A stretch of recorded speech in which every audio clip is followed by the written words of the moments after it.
Hi, my name is Cody Reich. I'm with the Automotive Restoration Club, and I want to take a few minutes and show you how I restore stainless trim. This happens to be a piece of stainless from a 1970 Dodge Challenger, and as you can see, we've got a fairly old piece of trim that's actually in pretty rough shape. We've got a ding right there which we'll actually take out, and then I'll polish this area up. Before I get started, I just want to show you some of the things that you'll need to make this process a lot easier. There are some that you can get by without having, but most of it, if you have it, will make it a lot easier. First off, I'm wearing safety glasses so that I can talk. It's better to wear a shield if you're going to do any buffing, just because it protects everything. Using a buffer can definitely be a little bit dangerous. The first thing that you'll want to have for your buffing wheel is probably a sisal wheel, which is basically a rope wheel. And if you look real close, you can see it just looks like a bunch of tightly wound rope. And this is a very aggressive wheel. The second wheel that you'll want to have is a spiral bound buffing wheel.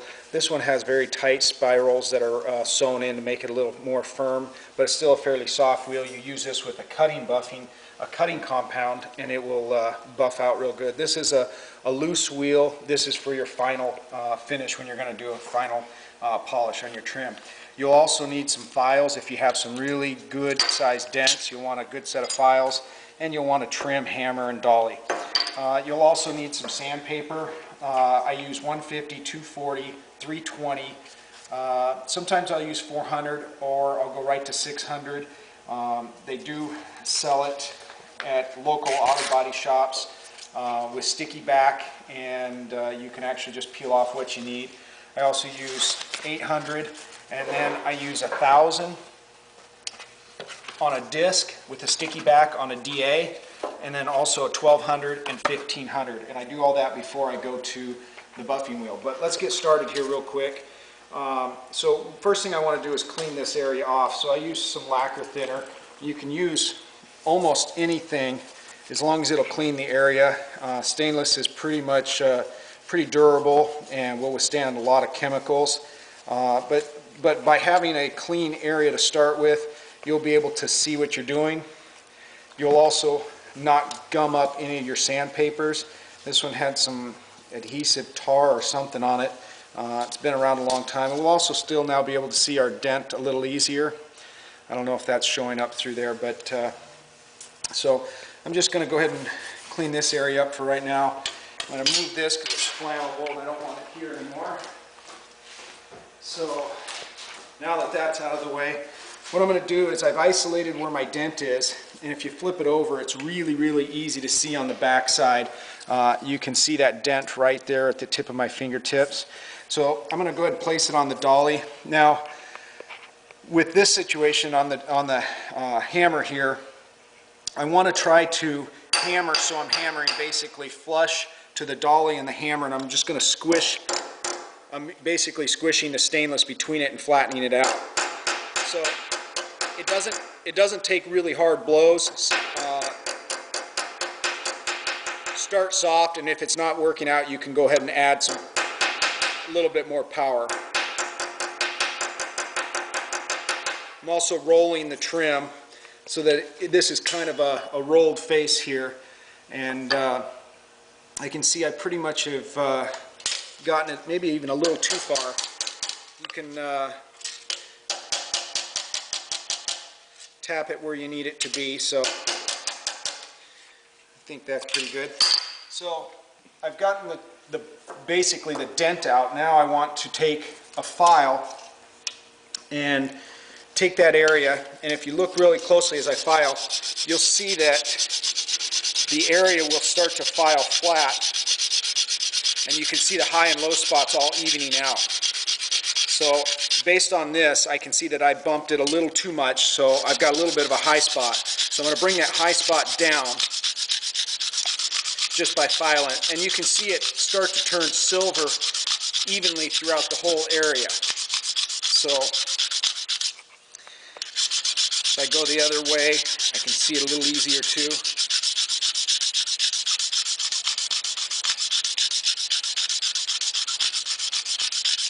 And I kind of want to fan this out. I don't want just one divot, so I'm working the the area. I've almost got it. So now if you can see, that area has been sanded pretty much smooth. There's no evidence of a dent at all there. Pretty much flat. So at this point I'll go to the 150 paper. And I do want to, as I'm getting this ready here, I do want to remind you, when you're working on trim, when you're doing your project, it's exciting to be at this point in your project because you're obviously working on one of the final steps, so it's pretty exciting time. But if you can remember, take this over to your project before it's painted. Make sure that it's all straight where you want it. You can bend it, you can twist it, you can modify your project a little bit, but to get a really good finish when you're all done, test fit it before you start working on it and polishing it, and that will definitely help out too. So now that you've got it filed down, take your 150 and just in one direction, you're just sanding out all the file marks. So stainless is pretty hard. Stainless is a very tough metal, so if you want to switch spots in your paper quite often because it's going to dull it pretty fast. So I don't know if you can see that, they're starting to come out pretty quick though.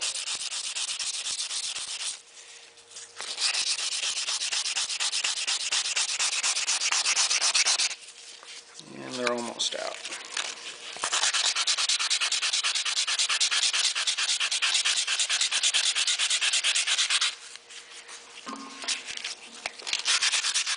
Okay.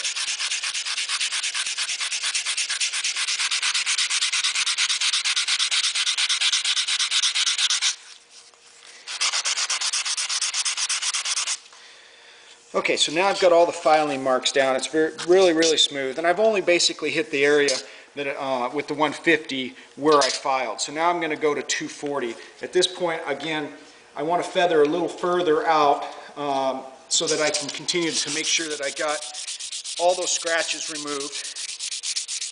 But I'm not going to any other area yet except for where I've repaired with the hammer and dolly and file. So you want to continue to make sure you get all the scratches from the 150 out.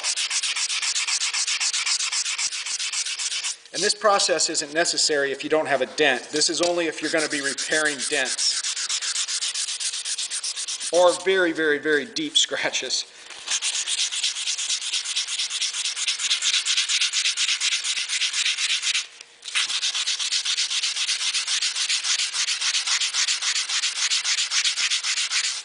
Okay, so that's the 240. At this point, I'm going to go to 320. Go ahead.